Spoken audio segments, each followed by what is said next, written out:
Coucou de Pondichéry, on est le samedi 29 mars 2025. Je me promène en ville et je vais aller me renseigner pour prendre le bus pour Auroville lundi ou mardi, certainement mardi. J'aimerais y séjourner quelques nuits, donc je me renseigne aussi pour les hébergements. Et je pense avoir trouvé la vie pour voix, j'ai été bien guidée. On reçoit toutes les infos quand on est ouvert, on reçoit les infos, les messages. Et en fait, à l'Ashram d'Ama, un ami m'a conseillé une guest house et je pense que si c'est disponible, à confirmer, je pense que je vais opter pour cet hébergement. Je mettrai toutes les infos sous cette vidéo et sur mon blog quand je serai de retour en France. Là, je passe à côté du parc Bharati, un très joli parc.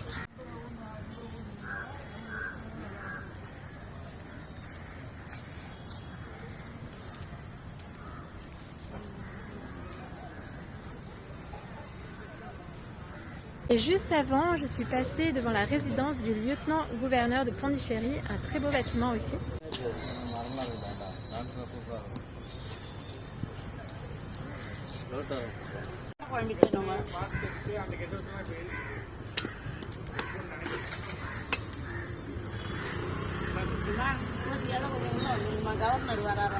Il y a deux bus qui vont à Auroville, un bus qui est rattaché à l'ashram de Sri Aurobindo, qui est localisé à côté du bureau d'information de l'ashram. Je mettrai la localisation sous la vidéo et sur mon blog. Il fonctionne tous les jours sauf le mardi et le dimanche. Il part à 7h45 et revient à 11h30. Il coûte 175 roupies, que ce soit l'aller-retour ou juste l'aller. Mais pour qu'il parte, il faut qu'il y ait un minimum de 10 personnes, donc il faut appeler avant pour être sûr qu'il parte. Ensuite, il y a un autre bus qui est situé à côté de la cantine de l'ashram et la poste. Il fonctionne tous les jours, il part à 8h du matin, il revient a priori le soir et il coûte 100 roupies. Quand on veut passer du temps à l'ashram de Sri Aurobindo, il est possible de séjourner dans l'une des guest houses de l'ashram à Pondichéry. Donc certaines sont pour les Indiens uniquement, d'autres sont ouvertes à tous. J'imagine qu'on a les coordonnées sur le site internet, je ne sais pas parce qu'en fait au bureau d'information qui est là, en fait, il donne une carte avec la localisation des guest houses et les numéros de téléphone, les emails. Donc je crois que pour réserver, il faut les contacter par email, par téléphone. Les guest houses proposent un prix économique et quand on y dort, on obtient un pass qui permet d'accéder à la cantine de l'ashram, donc a priori à 3 repas gratuits par jour, à des horaires élargis pour entrer à l'ashram et à d'autres choses comme par exemple des groupes de méditation. Alors maintenant j'arrive à un restaurant qu'on m'a conseillé là quand j'ai déjeuné. L'homme qui était en face de moi, je discutais un petit peu avec lui, il m'a conseillé Indian Coffee House, juste là. Il m'a dit que c'était économique et bon, donc on va regarder ça. C'est toujours bien de parler aux gens qui nous entourent, d'ailleurs c'est pour ça que j'ai créé le compte Parle à ton voisin, parce que c'est hyper enrichissant toujours de se parler.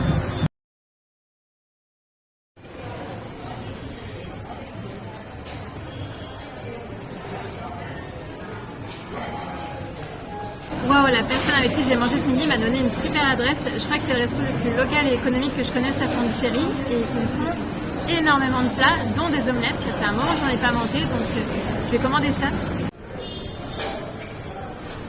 Très chouette ce resto, je pense y retourner. Je mettrai l'adresse sur mon blog, sur la page adresse en Inde du Sud.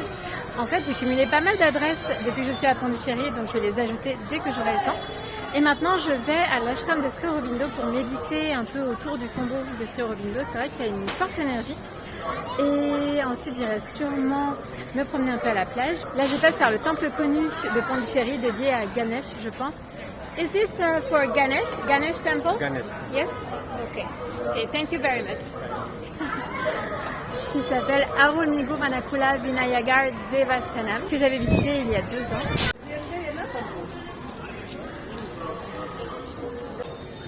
1, 2, 3, 4, 5, 6, 7, close, and just notebook like this. Wow! 9, 10, 11, 12. This is smart. This is also very nice.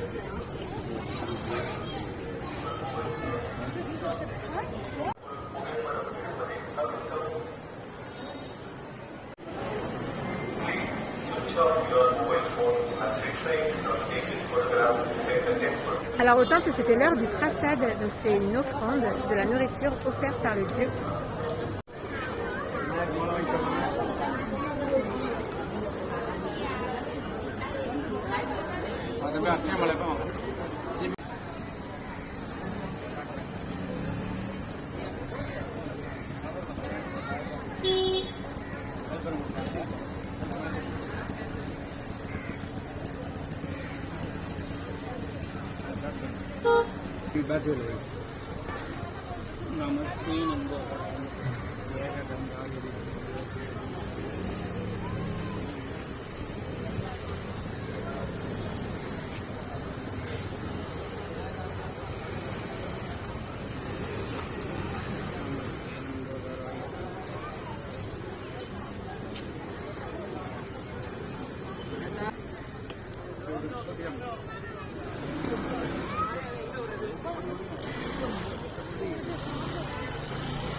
Je viens de sortir de l'ashram de Sri Aurobindo. Je suis restée un moment dans la cour, là où se trouve le tombeau de Sri Aurobindo.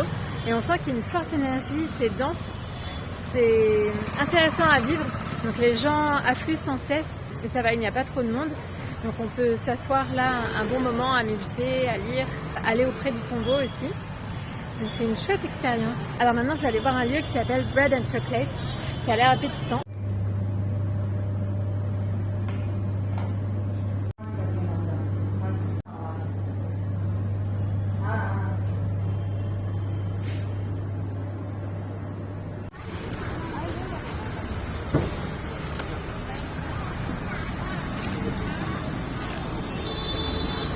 Alors Bread and Chocolate, ça donnait envie, mais c'était quand même un peu cher. Donc j'ai exploré d'autres adresses. Là je me trouve sur la promenade, sur le front de mer. C'est tellement agréable, il y a une brise. Et j'ai l'impression que tout le monde se rejoint là le soir. C'est un peu le point de rendez-vous ici. Donc les gens marchent ici, prennent des glaces, discutent. Donc ouais, c'est là où les gens se rassemblent, j'ai l'impression le soir, c'est vrai que c'est très très chouette, avec cette brise, enfin on respire. Je passe devant la bibliothèque de Sri Aurobindo.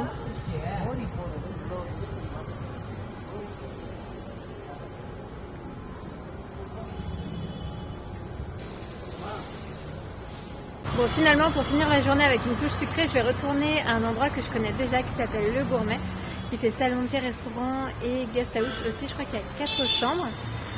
C'est un endroit que j'aime bien. C'est tranquille, on peut se poser là. Et c'est très joli.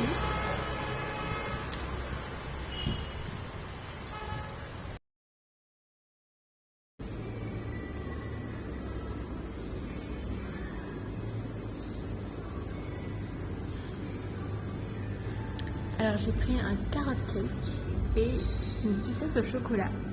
Voilà, donc je vais savourer ça. À bientôt pour de prochaines découvertes.